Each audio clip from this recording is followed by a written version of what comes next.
Welcome to Psychology of Pilgrimage.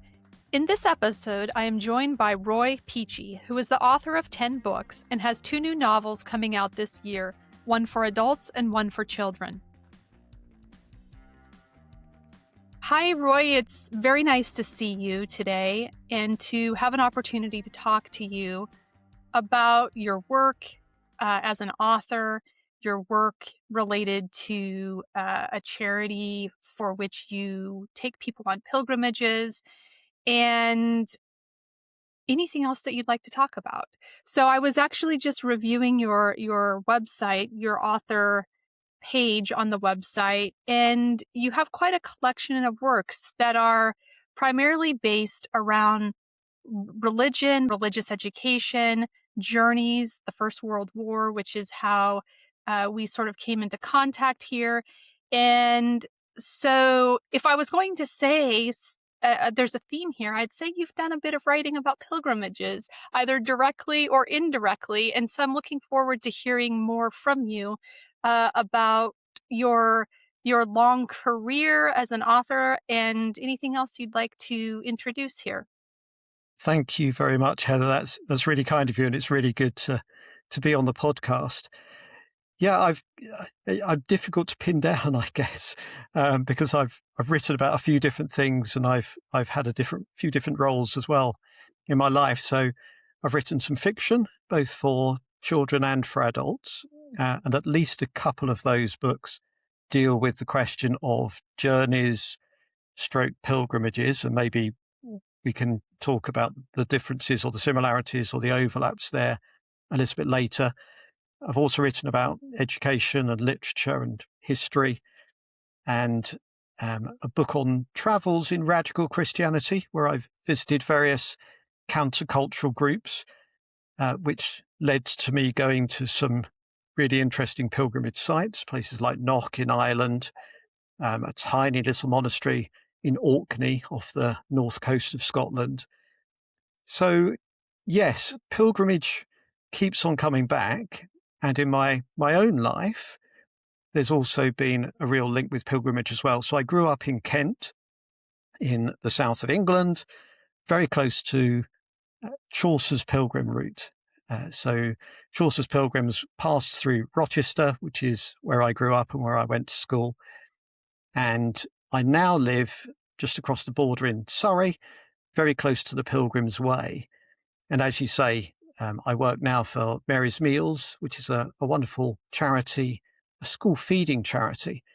And one of the ways in which I reach out to our supporters here in the southeast of England is by organising a couple of pilgrimages this year, which built on the success of one we had last year on the Augustine Camino, which runs from Rochester Cathedral through Aylesford Priory and on to Canterbury Cathedral, obviously the end point for Chaucer's pilgrims, and then on to Ramsgate, to very close to the place where St. Augustine first landed, bringing Christianity to Great Britain. So it's a really fascinating route, partly because it's built on the old route, the old Pilgrim's Way, but actually recreated for the 21st century. So it's a relatively recent route, a route that works practically, that takes pilgrims to pubs and accommodation, as well as churches and cathedrals and various other interesting places. Did you first become interested in pilgrimage or in religious travel, as it seems that it's quite tied to spiritual formation in your writings? And I'm curious about where you've found that early resonance. Yes, that's right. I really didn't grow up with any concept of pilgrimage whatsoever. So my own personal background was loosely Anglican, I guess, but very loosely in many ways. So pilgrimage really was something that Henry VIII knocked on the head back in the 16th century and hadn't really recovered very much. So it wasn't something I knew about at all. I remember going on holiday, as I would have described it, when I was about 17 to Jerusalem and Bethlehem. We were there on Christmas Day, in fact, which was quite special. And on the coach, we were given a recognition of, I can't even remember what it was called officially, but it was a recognition of being a pilgrim to Jerusalem. And I remember looking at this certificate and thinking, well, what's that all about? I'm not a pilgrim. I'm just on holiday. And similarly, I had a couple of friends who invited me to go on what I thought was a cycling holiday to Santiago de Compostela along the Camino. But for them, it was a pilgrimage. But for me, it was very much just a holiday. And I spent the week that we were cycling being baffled, mainly, to be honest. It was something that I just could not get my head around what everybody was doing. I couldn't see the significance of St. James at Santiago itself. And I pushed back against it, really. So in many ways, much of my life was about reacting against pilgrimage or ignoring it altogether.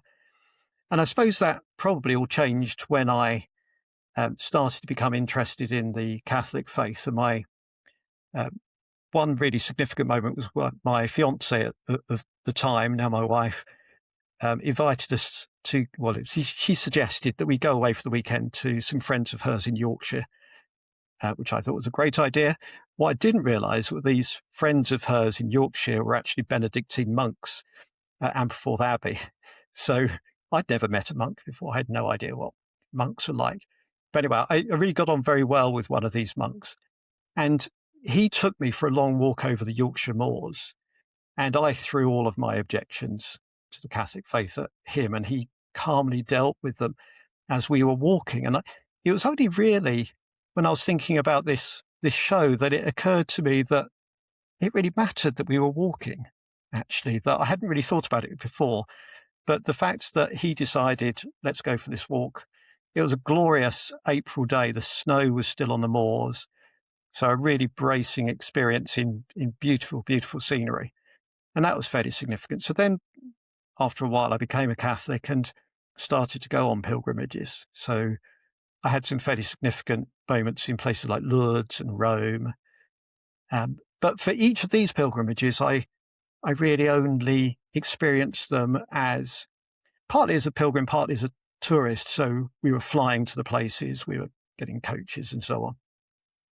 And I hadn't really done a walking pilgrimage at all, but at the back of my mind, I had a sense always that that's something I really wanted to do. And I think that really came to fruition during the COVID pandemic. And suddenly we're all shut up at home.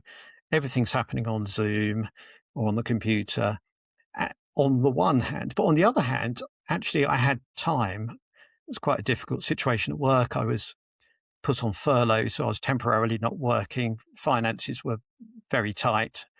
And yet it was this beautiful spring. It was absolutely glorious. And I had more time with my family, more time with my children. And that was wonderful. And I think it really crystallized for me the importance of the world beyond your head, the world beyond our heads, as Matthew Crawford calls it. And that the importance of paying attention to things. I love this idea of the importance of attention from Simone Weil and people like that. That sense that the material really matters. And so coming out of COVID and coming out of all the lockdowns, I was pretty determined to explore the ground underneath my feet, to get walking. And my opportunity came really when I started working for Mary's Meals, and I look after Kent and Surrey and Sussex at the southeast of England. So my patch, if you like, contains Rochester, it contains Canterbury, it contains this great old pilgrimage route. So so one of the first things I thought I'd do is organise a walking pilgrimage along the route that Chaucer's pilgrims took from Southwark through to Canterbury. But then as I explored that, I realised that practically speaking, that wasn't, it's doable and I'd like to do it one day, but it wasn't quite so straightforward for a first pilgrimage. And I came across this Augustine Camino, a new route, relatively new route. And so we thought, okay, let's give that a try. And it was just the high point of my year last year, and a really significant week in all sorts of ways. And maybe we can talk a little bit about that later, and what it means really to do a pilgrimage for others. So it's personally important, but it's actually also a sense in which we were doing this for the children that Mary's Meals serves in some sense. So that's a long-winded answer to your short question. Struck by the early pilgrimage-like journeys that you participated in. They were pilgrimages for other people, but you struggled with this idea that you were a pilgrim and what you were doing was a pilgrimage. And that seems in quite a stark contrast to what you discovered after you had this beautiful walk with a Benedictine monk who disarmed you. And through this walk, you came to be inspired by his faith. And then eventually you become Catholic. What do you think was the change? What is it a religious transformation that then led you to be able to say I'm a pilgrim on a pilgrimage, or was there something else? Yeah, that's a really interesting question, and probably difficult to pin down exactly. I suppose pilgrimages are partly interior experiences and partly exterior experiences, and maybe they're only pilgrimages when those two things come together. And in my early trips, journeys, whatever we're going to call them, I was on the external route. I was, on it, literally on a pilgrimage route, an ancient pilgrimage route in some cases. And yet my interior journey was, I was walking in a different direction inside. So those two things came together when I became a Catholic, not because I suddenly thought, okay, I'm a Catholic, now I need to start going on pilgrimages, far from it. But you I ended up going to Rome, I ended up going to Lourdes, and those particular experiences in those two places, of which I had absolutely no experience previously, I found very, very moving, partly for all the reasons that anybody who goes on a pilgrimage finds that sort of trip moving, because we're stepping away from ordinary life. We are reflecting on what really matters to us as people. We're doing it in the company of other people. And so all of those those trips, those pilgrimages made a personal impact. But I think there was still something slightly missing, which was that act of putting one foot in front of another and actually walking the way. And it's partly the slowness of it. So you were asking or mentioning about my my educational work earlier on. One of the topics I have been really interested in is the idea of slow education. And I think education has become frenetic. It's often bought into the 19th century factory model, the industrial model. And I was very keen as a school teacher to see if I could create a slow education, an education where it wasn't just about the immediate results. There was a sense of the natural development of an idea, the natural development of my students. And sometimes those results either couldn't be measured at all, or they could only be measured, a long time in the future. So that sense of slow education led me to, talking to other interesting people who are interested in the slow movement, in slow food, and so on. And I suppose all of that ultimately tied in with this idea of slow travel, which obviously has great resonance for anybody who's interested in pilgrimage.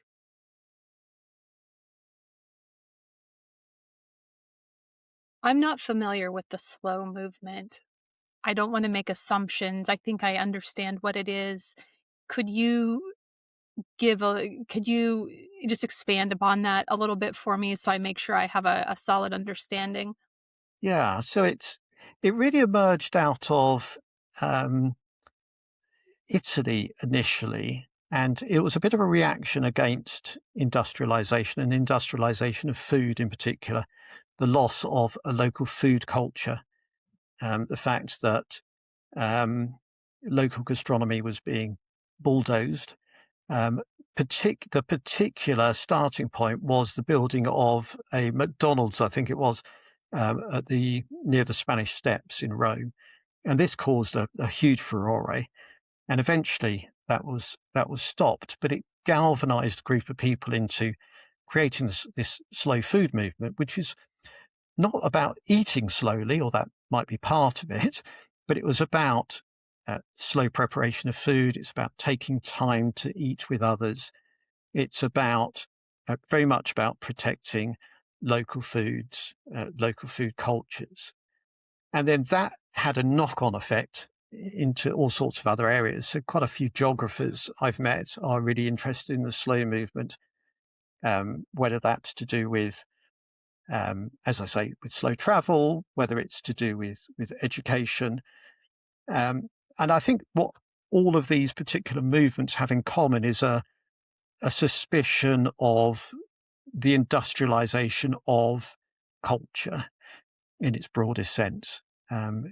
Industry has its place, but it can also colonize all sorts of other places where it shouldn't be spreading its tentacles. And I think in the world of education, which was the world I was moving in, I saw the impact this was having on my own students. There was this sense in which they worked to the bell, they worked to the exams, and the idea that education could be a lifelong process, that it could be enjoyable, that it could be something that you would choose to embrace, that might have results that weren't immediately tangible and certainly not immediately measurable was rather alien to them. And yet there was also this sense of a yearning for something different.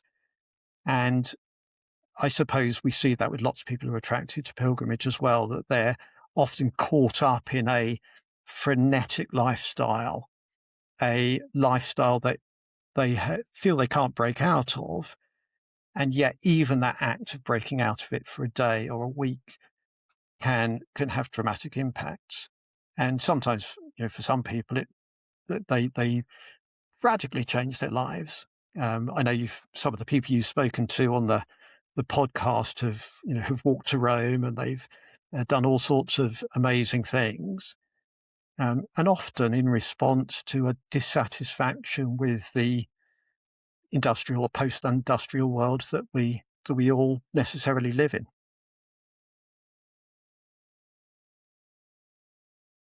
Your description of the slow movement of slow education is prompting me to mention an educational theorist that I admire and I reference quite a bit.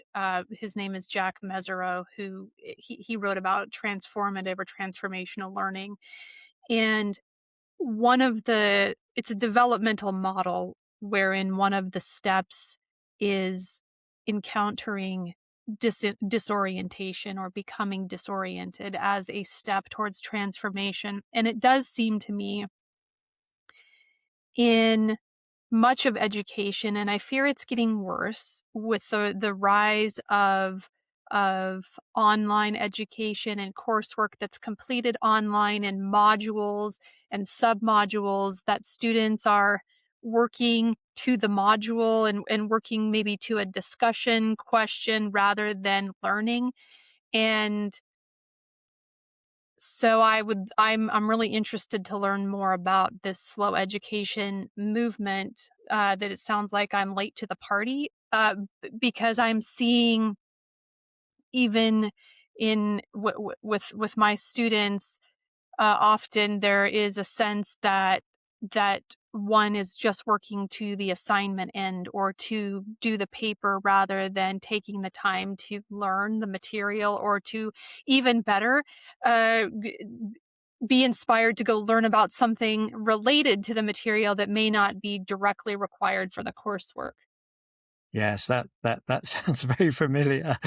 I haven't come across Jack Mesereau. That he sounds very interesting, and I think one of the things I ought to say about the slow education movement is that although it's got some purchase, it hasn't really taken off in the way that I hoped it might do, and that I might have expected it to do. And I think that's partly because the forces ranged against it are so strong. I think we all live in a culture which is driven by results, that's looking for usually pretty instant results, and where everything has to be measured. And to a certain extent, that's fine. I mean, it's there's no harm in having a result, and there's no harm in measuring some things, but there also needs to be a recognition that you can't measure everything, and that some things take take time. And I suppose it ties in with what I was talking about earlier, with this idea of the importance of attention. And I just think that has caught on, and that clearly has resonance. There's all sorts of people writing about that in our digital age in particular. The sense that, as you say, now that we're all on screens all the time, and now that that becomes the default position, means that we pay attention to the world in a very different sense, and our attention is definitely fragmented and scattered. And in fact, so many of the so much of the internet is set up to capture our attention and then to scatter it. That is almost built into uh, I don't want to name any particular company's names, but we all know how it works. And so much of the way in which the internet works is through monetizing our attention as well. That's what so many of the search engines are buying. They're buying our attention. So it is an interesting issue, and how you deal with it is very tricky. But maybe I don't know enough about the theory you mentioned, but that sense of being disoriented, that sense of knowing there's an issue, is the first step to then doing something different, to stepping out in a different direction. I do wonder if the the rise in pilgrimages that we're seeing globally is a reaction to screens, and a reaction to commodifying experience. And I even was reading yesterday or the day before about the rise in religious practice in Ireland, that it amongst young people. You may have also seen this article that uh, I mean, it's quite significant. I don't want to misquote, but it seems like I remember something around that religious attendance has risen 140% or 144% between 2020 and the current, or maybe 2024 is when this study took place. So it's interesting. Something is happening. I think it's a fascinating time to be researching pilgrimages, because everyone I bump into almost has a story about going on a pilgrimage, or wanting to go on a pilgrimage, or asking the question, does my travel count as a pilgrimage? What I'm interested in, is that actually a pilgrimage? And so it's fascinating to be able to have all kinds of conversations with different people who are curious about pilgrimages. And one of the spaces where this is occurring is at the Western Front of the First World War, which is also quite fortuitous that I happen to be interested in this area also, because from my perspective, these pilgrimages that are happening are nested in the greater pilgrimage movement. A historian might have a different perspective, but I'm looking at this through the lens of pilgrimage studies. And what I see is a very similar type of motivation, and a similar quest for meaning, and a similar outcome as other types of religious pilgrimages. And so I'm really interested to hear about your book that you have written called Between Darkness and Light, which gets at the phenomenon a bit of pilgrimage, but also gets at the heart of an unknown story or a marginalized narrative around the Chinese labor corps in World War One. And so I want to hear all about the book from your perspective as the author, and I'd like to hear how you see this as a maybe not necessarily a pilgrimage narrative, but certainly being the pilgrimage of the primary protagonist in the book.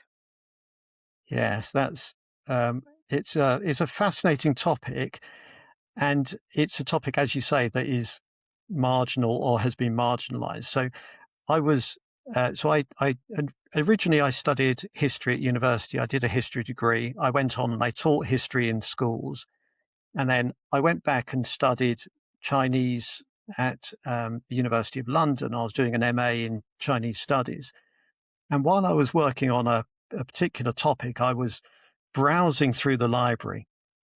And as is often the case in these situations, I was picking up all sorts of books on topics that I wasn't actually studying. Libraries can be dangerous places. And one of the books I came across was a book on China in World War One.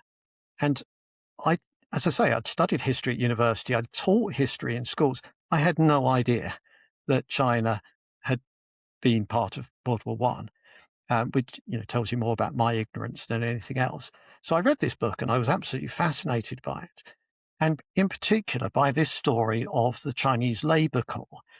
And tens and tens of thousands of Chinese laborers were brought all the way across the world to the Western Front, where they were digging trenches, they were working on the railways, they were building the ports, they were doing the hard physical labor that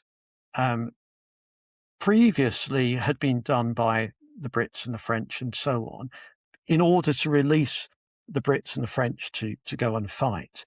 So all sorts of questions then get raised by that. So one question is, why were the Chinese not fighting in the war?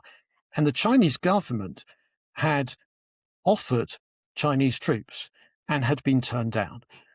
And that in itself is a whole fascinating story about why that should have been the case. And I'm afraid, racism played a large part in that. The British and the French and others didn't really want Chinese forces alongside their own ones. But they accepted eventually, they accepted the offer of Chinese laborers. And what the Chinese wanted was part of their territory back. So various ports in China had been taken over by Britain, by Germany, and so on, Hong Kong being the most famous. But a particular place called Qingdao in the northeast of China had become a German colonial possession. The Germans had lost it at the start of World War One, but the Japanese had taken it over and the Chinese wanted it back.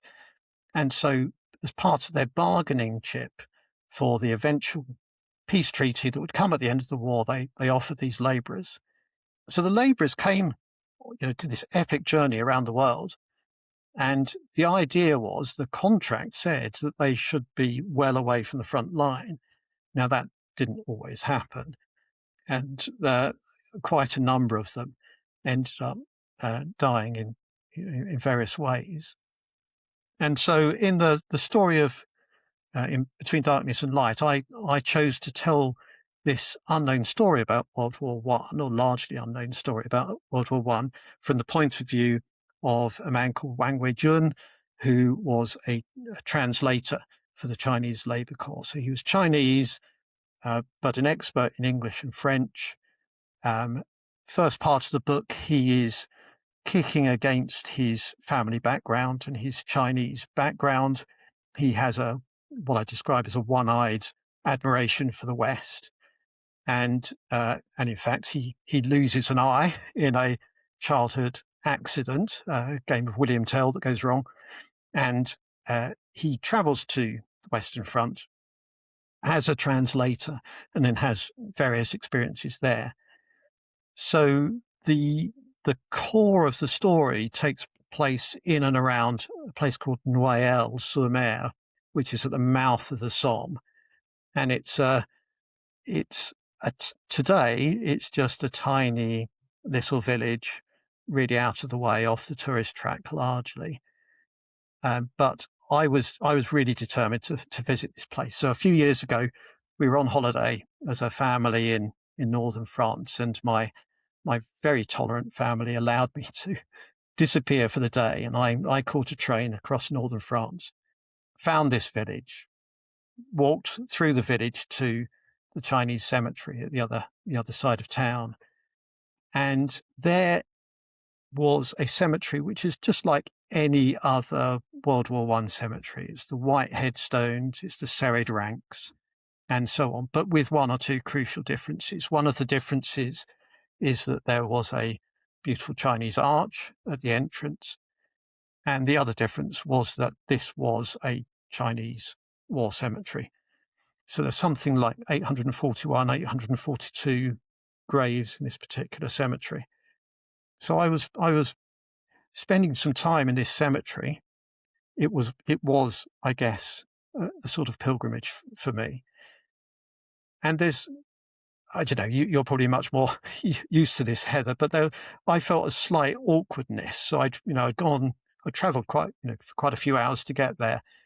And now I was there, and what do you do when you're in these cemeteries? Obviously, there are a limited number of things you can do. You take time to stop and to think and to meditate and to pray, if that's what you do. And then I thought, well, I can't just turn around and walk off again. So I walked down the rows, and I thought, well, let's just have a look at the dates when these poor men died.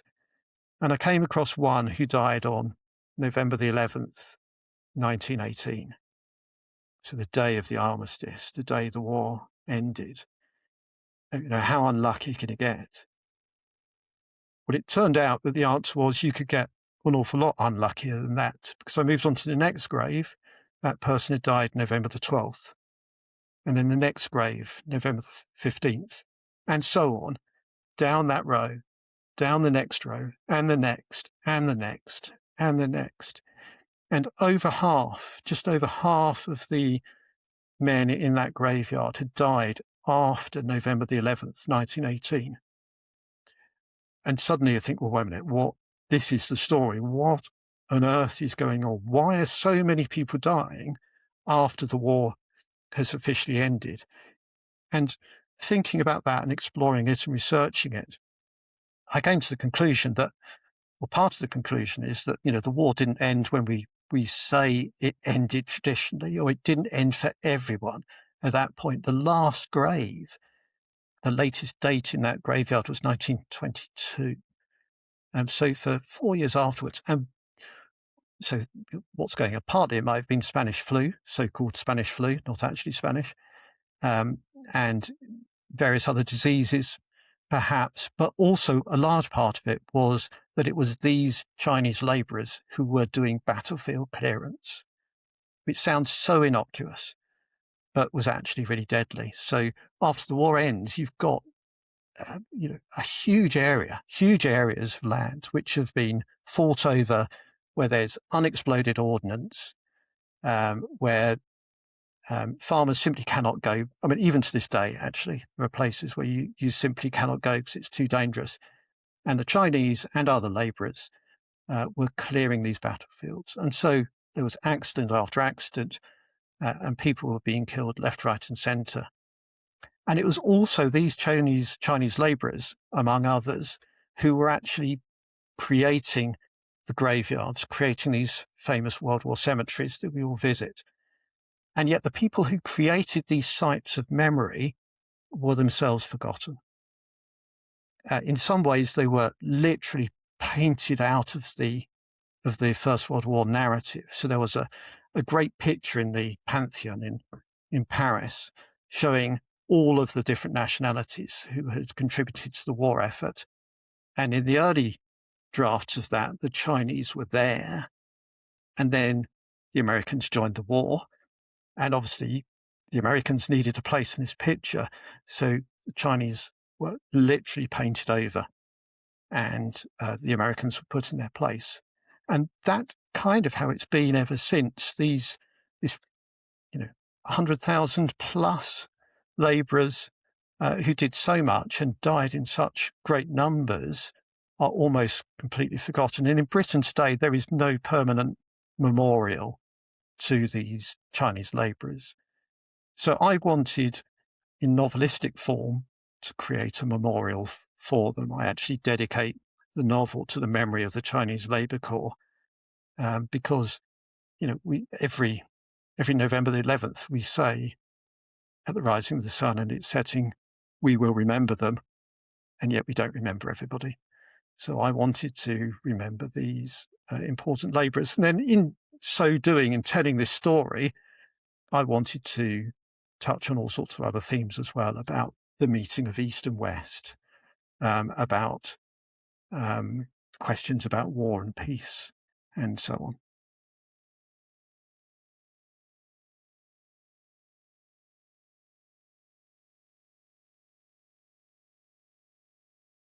I became aware of the Chinese Labor Corps in the First World War a few years ago. And the service of these laborers is never far from my mind, for the exact reasons that you wrote the novel. That here is this group of people whose memory has not been at the fore. And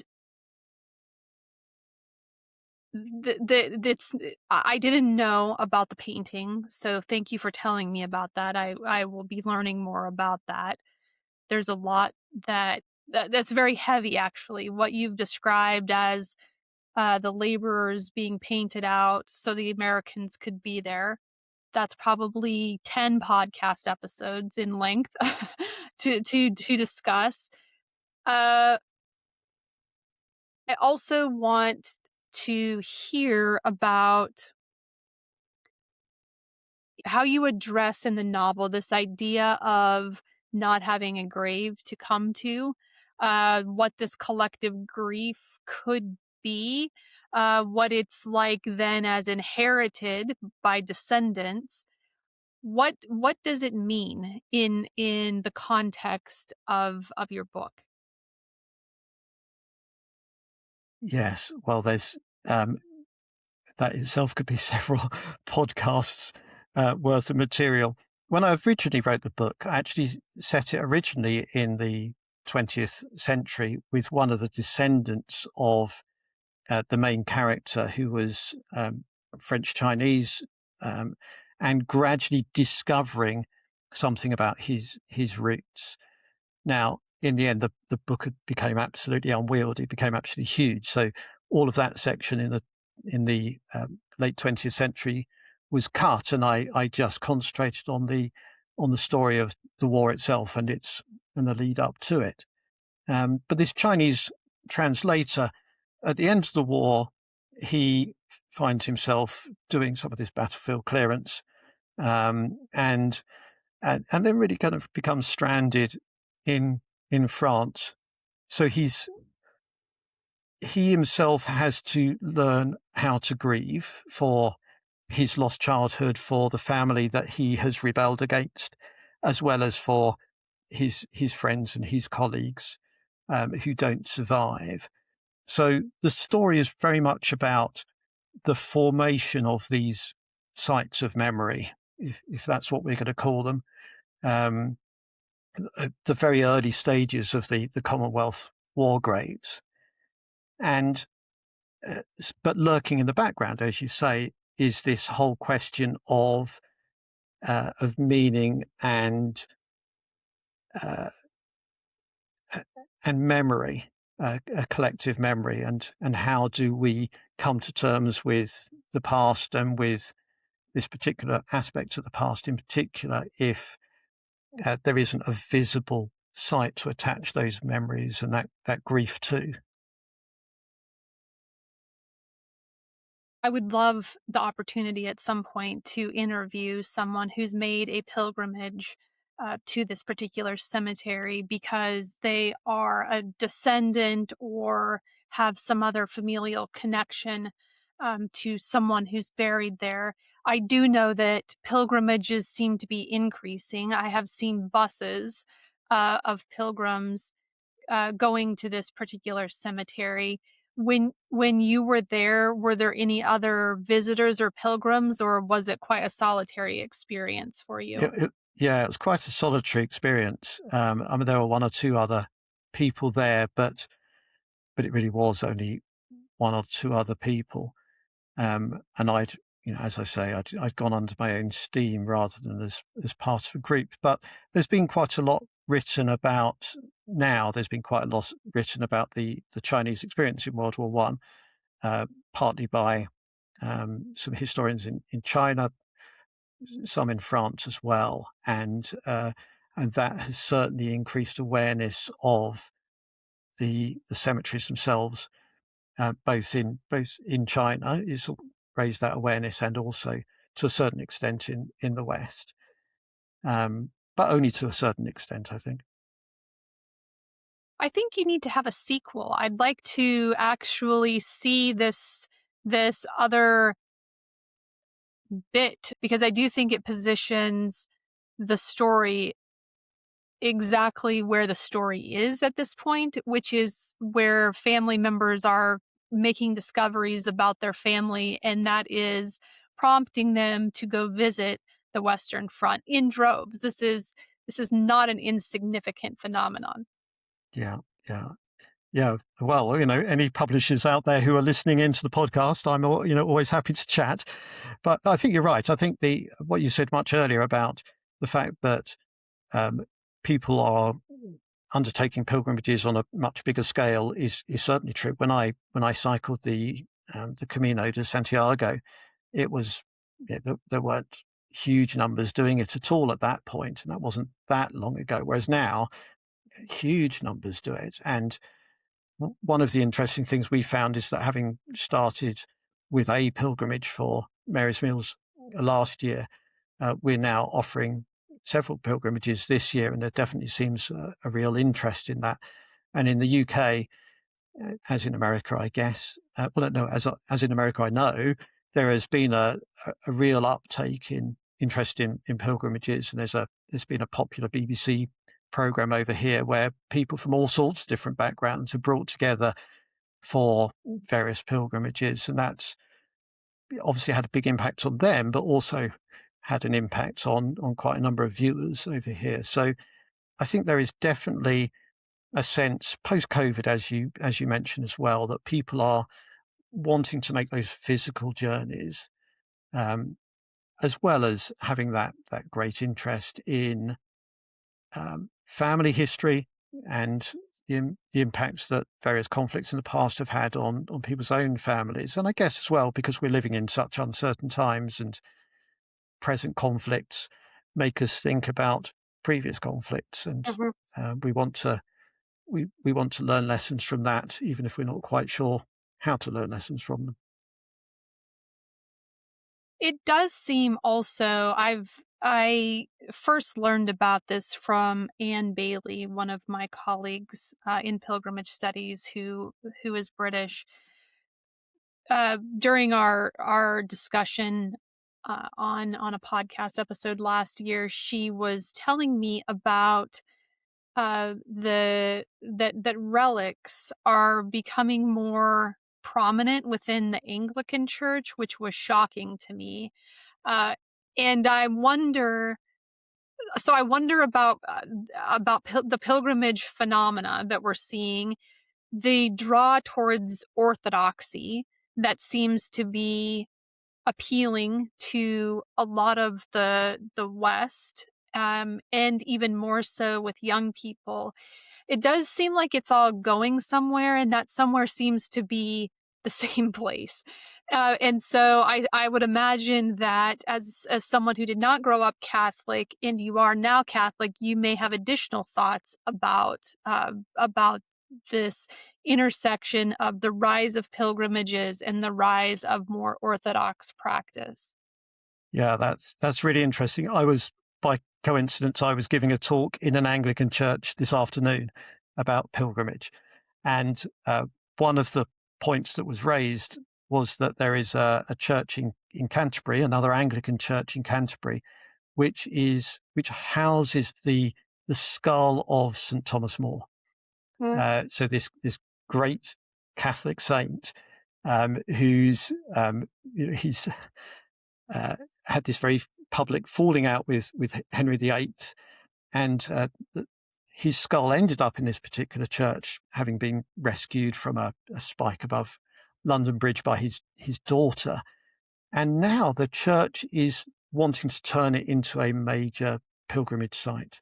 So I they think this are. is exactly the context that Anne was referencing. It's quite remarkable. It is remarkable. All of those old arguments seem to have been put to one side, and now this Anglican Church is, promoting really this Catholic saint, and is very aware of the fact that pilgrimage is happening, and they are responding to, in a sense, to the need, I guess. So that is absolutely fascinating. And we see that quite a lot. I was talking to somebody else who was telling me that he'd been chatting to a a bishop in Norway, I think it was, and a Protestant bishop in Norway, and she was telling him the story of how all these pilgrims were turning up at her cathedral, and uh, and at first they just didn't know what to do with them because they didn't do pilgrimage. Uh, but then they realized after a while, well, if they're coming, then we need to cater for them. And so they then invested in in just a recognition of the fact that this was a pilgrimage site, whether they liked it or not. So you've got this sort of curious um, change in the times, I suppose, a recognition that people are responding to the 21st century in ways that might seem very ancient. But I suppose that they're doing that in a slightly different way, and in a way that doesn't have these rigid confessional boundaries that perhaps there were in the 16th, 17th, Mhm. 18th centuries, and so on. So, tell me about Mary's meals and w- and why you have decided to use pilgrimages as a way to bring attention to the mission of this charity. Yeah, well, what we do at Mary's Meals is really simple. We provide a meal a day in a place of education for children around the world in poor communities where poverty is keeping them from school. So we are meeting both their immediate need for food plus their need for education, an education that can lift them out of poverty in the long run. So it's a simple thing. It's a school meal, but it's a life-changing meal. And we have been doing this now for 24 years. So some of the children that we were feeding when they were tiny have now grown up. They've graduated from university. They've um, had amazing jobs giving back to their communities. So we see that lives are changed by something that we all take for granted, a simple school meal. So we're working in some pretty tough places. We're in Lebanon, we're in Syria, we're in Haiti, we're in South Sudan, and so on. Feeding 3 million children in 16 countries around the world. So it's a beautiful charity. It's a really simple charity, but it's one which brings great hope to children in apparently hopeless situations. So that's the context of the charity, what the charity is doing. And many of the children that we're feeding are walking very long distances to school. So they might be walking up to an hour or more to school in the morning, often on an empty stomach. And the reason they're doing that is because there is a promise of a meal in the school at the end of that journey. So the children that we are working with and the communities that we're working with, because we're very much working with local communities, all our feeding programs are locally owned and locally run. Local food almost always that's being cooked by local volunteers who build the kitchens and do the cooking. Amazing, amazing people on the ground. All of these people are living lives that are in many ways so different from ours. And so we wanted to respond to that. And so the idea was that we would organise this pilgrimage from Rochester to Ramsgate via Canterbury, partly drawing on the experience of what was already happening in the Mary's Meals family elsewhere. So there has been a pilgrimage going on in Ireland for several years from all sorts of different parts of Ireland, culminating in Knock, which inspired us. And so in doing this pilgrimage, we wanted it to be something that people would enjoy. We wanted it to be something that was open to people of all faiths and none. We wanted it to be a place where people could come together and spend time together. They could be silent together. They could talk together. They could go to the pub together. They could go to churches together. They could help each other out and as they're walking and so on. But by all having the same destination, all walking together, there becomes this shared purpose. But we also wanted it to be more than just something that was about our own personal fulfillment, important though that is. So in a way, we wanted this to be about something that we were doing for the children that we were feeding, for these children whose everyday experience is often about a long walk. Now, obviously, when we're walking in the beautiful Kentish countryside, having had breakfast and knowing that lunch and dinner are coming, that's a very, very different experience. So we're not in any way equating the walk that we are doing with the journeys that the children we're feeding are doing every day. But there was some sense in which by dropping out of our ordinary lives and putting ourselves in a situation that was going to push us, that was going to tax us a little bit, we would in some way be able to offer that for the children and the communities we served. So part of it was about fundraising. So some of the pilgrims who walked with us also raised sponsorship, and in fact, we raised quite a lot of money, so we could feed really quite a lot of children for a whole school year. But actually, the primary purpose of the pilgrimage wasn't about fundraising, or even about awareness raising, though that was certainly part of it. It was about trying in some sort of intentional way to do something for others. And I don't know, you, Heather, you may have many more ideas about this than I do. That sense in which pilgrimage can obviously be so personally impactful for people, but can also have a wider impact in very different ways. As you were describing what you're doing and the reasons why you're doing it, I was thinking about this idea that proxy pilgrimages have always been a thing. People have walked on behalf of others. And I wondered if the children know about the pilgrimages and how they may be involved in connecting with the pilgrims who are walking on their behalf.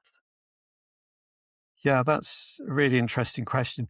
I mean, I think the answer probably is that they don't, or at least the vast majority of them don't know about this. But on the other hand, there is very much a sense. We talk a lot about Mary's Meals as a family, as a worldwide family, and I think that's more than just an idle metaphor. I think there's a very strong sense in which that is the case. And as I say, because all our feeding programs are locally owned and locally run, and we have volunteers in huge numbers around the world, there is not really that sense of a centre. It's certainly not a sense of, Westerners helping people in the third world. It's that model's completely gone if it were ever there. And I think so. In that sense, there is an awareness that we are all inspiring and helping each other. I suppose another way of looking at it is through the values of Mary's Meals. One of the various things that really matter to us. One of them is simplicity. Another one is stewardship, being good stewards of the gifts that we have and the goods that we have. And another value that's very important to us is a recognition of the innate goodness of people. And I think that really comes through in pilgrimage, and I'm sure you've experienced it. And I know various people who've appeared on your podcast have spoken about this, the fact that complete strangers will put themselves out for you, that people will bail you out, they give you directions. And that sense in which pilgrimage restores your faith in humanity and therefore empowers you for what comes after you get back home is important, even if the people who are then impacted by that may have no idea whatsoever about where that kind of new strength is coming from, if we can use those terms. How many people participated or have been participating in the pilgrimage? Yeah, well, so it depends on which one. So in the Irish ones, there are now huge numbers do that every year. We're just getting started in the UK. We're catching up as always. So last year we on the first day we had about 29 people walked, which is probably as large a group as you want in one walking group. And some people walked with us for a day, some people walked for a few days, some people did the whole week. So yeah, we didn't have 29 all the way through, but in a sense that didn't really matter. It wasn't so much about the numbers. But having said that, this year we've now got pilgrimages all around the country, and from Scotland through all the way through England. And it really seems to have struck a chord with lots of people. It seems to resonate in a way that is significant, as you were suggesting earlier. I am not surprised by this. It it seems that every week I learn about new pilgrimage routes in England and Ireland and Scotland and Wales, or I learn about new ways pilgrimages are being engaged, or new routes are being mapped in a different way. So I am not surprised to hear that this is growing. Yeah, and we're drawing on the work of others. So you've had Phil McCarthy on your show. So one of the routes I'm going to walk this year with a group is one of the ones that he's developed, from West Grinstead to Arundel. Andrew Kelly, who's developed the Augustine Camino, now welcomes pilgrims from lots from America during the year, as well as people from closer to home. We're all gathering in a couple of weeks' time in London for a big pilgrim gathering, where we can learn from each other and share ideas. So that itself is fascinating, that there is this community of people who share common interests and common values, I guess. Interesting, as I was giving this talk this afternoon, one lady was chatting to me afterwards about her experiences on the Camino, walking from Portugal to Santiago, to Compostela. And immediately there's that recognition, even though that particular walking pilgrimage was much longer than the one we did. Yes. And we did, ours was just over 100 kilometers, so not insignificant. But on the other hand, I've now met quite a few people who've walked from London to Rome or Glasgow to Rome, and that is seriously impressive. hmm I don't know if it's the case for you, but for me, I think once I learned about pilgrimages and their importance, it's hard to see the world through a different type of lens. I look at travel through the lens of pilgrimage, and I look at war oftentimes through the lens of pilgrimages, either in the sense that pilgrimages were used sort of in a political sense to either expand territory or uh, take over a national narrative, to post-war pilgrimages, to the way people make meaning to literature. I mean, we've talked about your books, and certainly there are a lot of pilgrimage uh,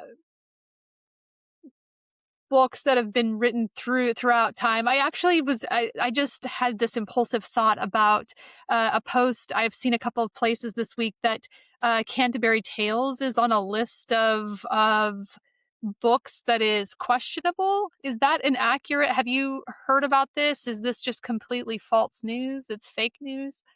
Um, well, I used to teach the Wife of Bath's Tale most recently to my students in British schools. Um, and that particular tale was quite popular because, here's a strong woman and, some of the ideas that she's espousing Mhm. are uh, very popular today. Whereas some of the other tales, frankly, nobody reads or very, very few people read in the UK. So I don't think it hasn't been cancelled, but it's certainly not. It's It's fallen out of known favor. about, but it's not Okay. very widely read, I would say. Okay. Well, so I guess getting back on the track since I derailed. So I certainly see the world in a very pilgrimagey way, and I'm wondering if that's the case for you. If now that you have become a pilgrim and you identify as a pilgrim when you're going on these pilgrimages and you're organizing and participating in pilgrimages for Mary's meals, have you changed in the way you see the world? I also heard you say that that being a pilgrim and encountering other pilgrims who are hospitable and welcoming and offer a sense of homecoming, that changes fundamentally how we see people. And I agree with that also, that we are able to see the highest good in people and our capacity for virtue and goodness. And I'm curious if this has impacted you also in a similar way. Yeah, that's really interesting. My right boot fell apart on day 2 of the Augustine Camino last year.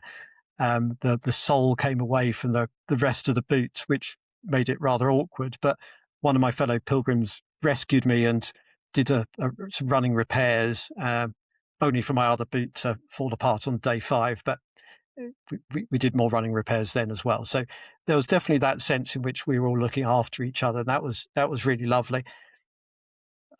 Most of the time, I'm not thinking about pilgrimage. I sometimes describe myself as an itinerant storyteller because what I'm doing for most of the year is I'm visiting schools and churches and community groups and businesses and all sorts of people and telling the story of Mary's Meals or the stories of Mary's Meals, the stories of the children we're feeding, of the communities we're working with, the story of the really remarkable story of how the charity was founded by a Scottish fish farmer who had absolutely no intention of going into the charitable work, but ultimately found himself feeding millions of children. So there's some really amazing stories there. And I'm definitely going around the southeast of England and telling those stories. But I'm doing that usually by public transport or by car. So the pilgrimages feel like significant punctuation points in that year rather than something I'm doing constantly. And I was intrigued by one of the questions you sent me by email about pilgrimage in between darkness and light. And my initial thought was, no, it's not really a book about pilgrimage. It's a book about a journey. And then I was rereading the book for this podcast, and as part of the problem with being an author, your head's always in the next book rather than the one you've written, especially this one, which was published 7 years ago, I think. And it slightly surprised me to find that I had actually used the word pilgrimage 3 times in the book, and all in slightly different ways, almost in preparatory ways. So once I was talking about Wang Weijun loses this eye very, very early in the book as a child, and each birthday, as a part pilgrimage, he and his family visit the oculists. They go back to this person who has helped him fit a fake eye very early on. And on another occasion, he moves from Shanghai to Beijing as a young man, and he has this real sense of freedom.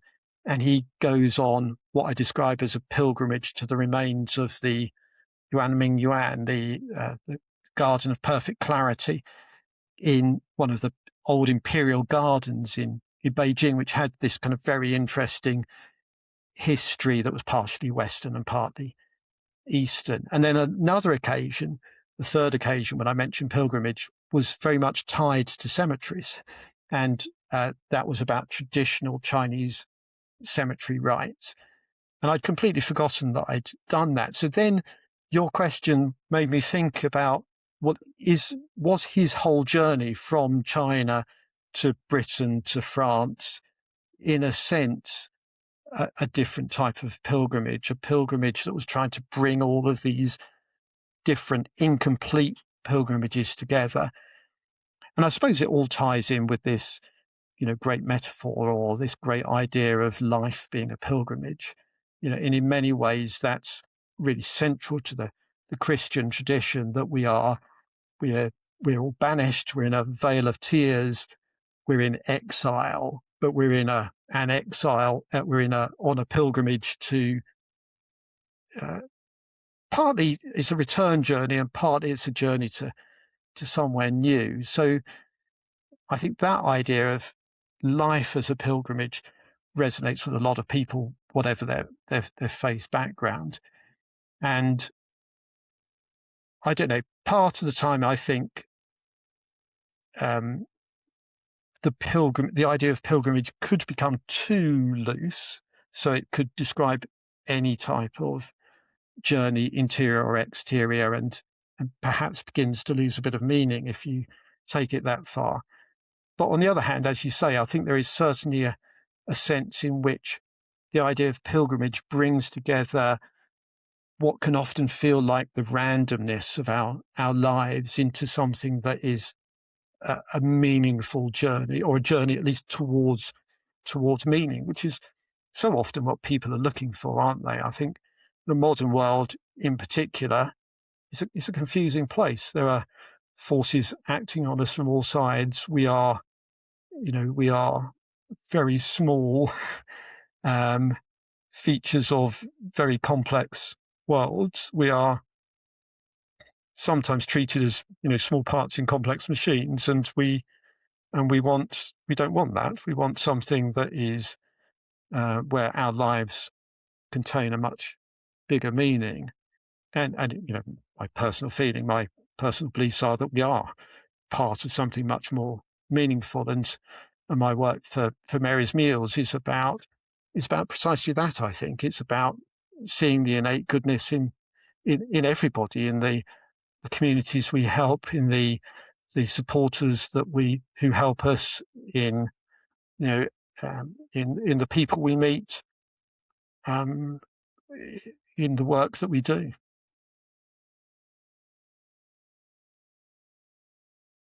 As our time together is winding down, I want to ask a question that I haven't asked for a while on this podcast. I used to ask it very frequently, and for whatever reason, it has sort of fallen to the wayside. But while you were talking, I thought I really need to ask Roy this question.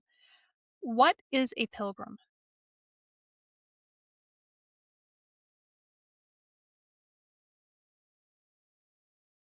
Oh, it's the simple questions which are the hardest. I suppose a pilgrim is someone who is on a journey, who is aware that he or she is on that journey, or at least partially aware that he or she is on that journey, and who has some sense of what the destination of that journey is, but perhaps also realizes that it is only through the walking that both the destination becomes clear and the world around them becomes clear. That's not a very pithy definition. Not sure the Oxford English Dictionary would be very keen on that one, but it's pilgrimage and being a pilgrim is not entirely straightforward, I don't think, because life isn't entirely straightforward. No, it isn't. And I appreciate the fact that I was able to hear the definition of pilgrim from pilgrimage from Roy Peachey. I think we all have a different definition in some ways. There are common threads, and I appreciate hearing all of the different ways that people conceptualize this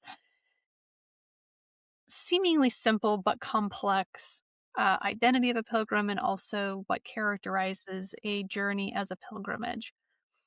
Thank you so much for taking time to speak with me about your book and books and your own travels to the Western Front to visit the cemetery that is the final resting place for so many Chinese laborers during the First World War.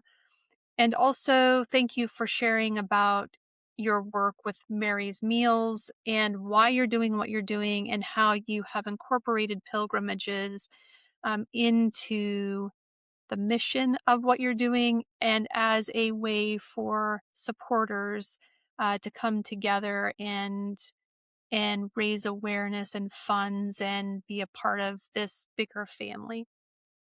Well, thank you ever so much, Heather. It's been a real pleasure to be on the podcast and to chat to you. And you've certainly got me thinking in ways I haven't really thought about before, and made me think about all of the depths to this, which are still to be explored. And I found it enormously powerful to be part of pilgrimages. It's been a real privilege. It's a real privilege to work for Mary's Meals and to be part of what's going on around the world, and to be able to share that with others while walking is just wonderful.